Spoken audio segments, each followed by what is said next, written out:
na para sa'yo. Huwag maiinip dahil ganyan ang buhay sa mundo.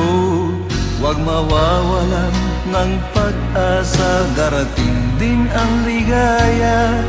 Ang isipin mo'y may bukas pa na mayroong saya.